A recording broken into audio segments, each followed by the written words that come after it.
Yet another quarterback is out for the season for a hopeful playoff contender.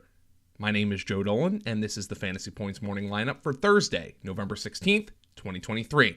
Now, a reminder that all subscription packages at fantasypoints.com are already 50% off for the 2023 NFL season, since we're more than halfway through, but you can get an additional 25% off using that code GURIFIC25. You will be glad you did.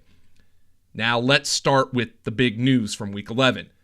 Now, when I woke up Wednesday morning, I was shocked to see a notification that Browns quarterback DeShaun Watson is out for the year after suffering a new throwing shoulder injury from the one that cost him multiple games earlier this season. Now, here's the statement from the Browns. Quote, DeShaun Watson underwent magnetic resonance imaging Monday, that's an MRI, on 2 injuries sustained on different plays in the first half of Sunday's 33-31 win over the Baltimore Ravens. Of course, they got to get in that it was a win.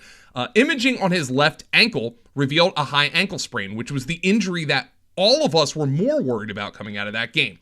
In addition, post-game, the statement continues, DeShaun notified our medical staff of a new discomfort in his right shoulder that he felt after a hit in the first half. An MRI of his right shoulder revealed a displaced fracture to the glenoid. I don't know what that is, but I trust that it is bad. Despite performing at a high level and finishing the game, after consultation with Browns head physician James Voos, MD, and leading industry shoulder specialist Neil Elatrash, MD, it has been determined that this injury will require immediate surgical repair to avoid further structural damage. DeShaun will be placed on season-ending injured reserve, and a full recovery is expected for the start of the 2024 season. End statement. The cruel irony, or, let's be honest, perfect karma, depending on your perspective, of Watson suffering this injury after going 14 of 14 in the second half of the Browns' biggest win of his tumultuous tenure is not lost on me. As many have harped on for a long time, including me on this program and on fantasypoints.com, Watson hasn't even played well as a Brown, at least for a full game. And any Browns fans waiting for Watson's truly signature performance on his $230 million fully guaranteed deal are going to have to wait until at least 2024. Meaning Watson will be nearly 4 calendar years removed from the last time he played a legitimately MVP-level game.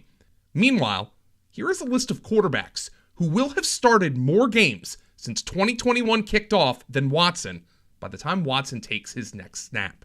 Matt Ryan, Davis Mills, Taylor Heineke, my boy HB, Carson Wentz, Andy Dalton, Sam Darnold, Teddy Bridgewater, Ben Roethlisberger, Jacoby Brissett, Browns fans are missing you, Jacoby, Taysom Hill, Desmond Ridder, Sam Howell, Josh Dobbs, Gardner Minshew, and Jordan Love. And in the interim, the Browns are going back to rookie Dorian Thompson-Robinson instead of that PJ Walker in Week 11, and DTR looked like a deer in headlights the first time he had to start. I'm not expecting it to be much better this week against the Steelers in a game that has a total of 33.5 points, lowest on the Week 11 slate. Now for our fantasy game, the entire Browns offense is downgraded, but most notably, wide receiver Amari Cooper. Cooper has played 5 full games this year, in which DeShaun Watson started and played the majority of the game. In those games, Cooper averages 14.8 half PPR fantasy points per game to just 7.5 in the games that Watson didn't play or barely played. That's the difference for Cooper between being the wide receiver 9 on the full season and the wide receiver 59. The Bengals have a pivotal injury for a really competitive Thursday night football game. Wide receiver T. Higgins will miss his second consecutive game with a hamstring injury in an absolutely crucial divisional matchup with the Ravens, who are banged up themselves. Baltimore will be down top cornerback Marlon Humphrey, who has a calf injury, though it was initially feared to be an Achilles, so this is much better than what they thought. And left tackle Ronnie Stanley will also miss this game with a knee injury. Now, obviously for the Bengals, this boosts Jamar Chase's outlook, but fantasy players in deeper leagues should look to Trenton Irwin. Irwin stepped into the starting lineup in 3 wide receiver sets for the Bengals last week against the Texans and posted 2 catches for 54 yards and a touchdown on 4 targets and had 52 snaps, which was an 82% snap share. Irwin has posted 13 or more fantasy points in PPR in 4 of his last 5 games when he's played more than half the snaps in the last 2 seasons. So he's come through when the Bengals have needed him, which means he has a chance to come through this week, even in a tougher matchup with the Ravens, who again are down Marlon Humphrey. Now, meanwhile, flipping over to the Ravens, Coach John Harbaugh lamented that running back Keaton Mitchell got only one carry in the second half of their loss to the Browns. I would expect more work for Keaton Mitchell on Thursday night. So 2 guys I'm watching, Trenton Irwin, Keaton Mitchell. Comment down below if you're starting either one of them in your Week 11 fantasy lineups. Now, speaking of that team that beat the Bengals last week, the Houston Texans, they have 3 key offensive injuries on the report on Wednesday. Running back Dameon Pierce again didn't practice with his ankle injury, which is notable, since Devin Singletary might have Wally pipped him against the Bengals with 30 carries for 150 yards and a touchdown, and I am listing Singletary as a running back 2 this week. Now, at wide receiver, Nico Collins didn't practice with his calf injury after missing Week 10's game, but told reporter Will Kunkel that he expects to play in Week 11 against the Cardinals. I would think that the Texans' offensive sets with 3 wide receivers would include Nico Collins, Tank Dell, and Noah Brown. But as for Noah Brown, he didn't practice on Wednesday with a knee injury, and I'm wondering if it's just a little bit of rest because, as we know, Noah Brown's an elite wide receiver, because who else would be in this category? In 2023, wide receivers with back-to-back games of 150 or more receiving yards include CeeDee Lamb, for sure. Justin Jefferson, even though he's been hurt, he did it early in the season. Tyreek Hill, all right, he wants to go for 2,000. And Noah Brown. Those are the 4 receivers who have done it. Get well soon, Noah, because I need you for fantasy football.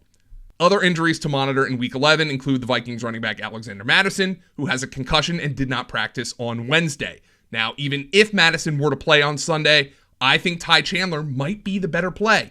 He was splitting work with Mattison before Mattison suffered the concussion and was more effective with 40 yards on 8 rush attempts. Ty Chandler was probably picked up in your league, but could be a viable RB2 this weekend.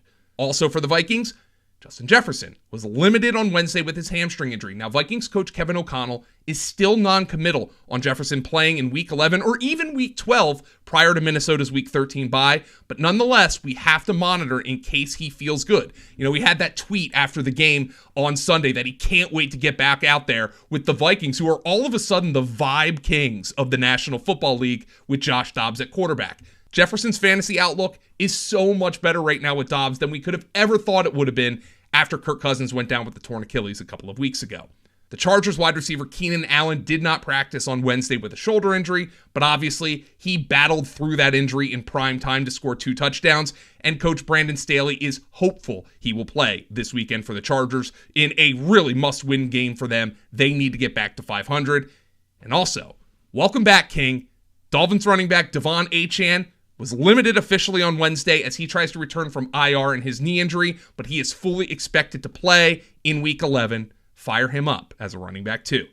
Thanks everybody for watching this edition of the Fantasy Points Morning Lineup. Remember to subscribe, rate, and review, and leave a comment if you enjoyed the video. I'm trying to get more of these out, especially as it pertains to key injury updates, and I appreciate everybody's feedback. So thanks everybody for joining, and I'll talk to you soon.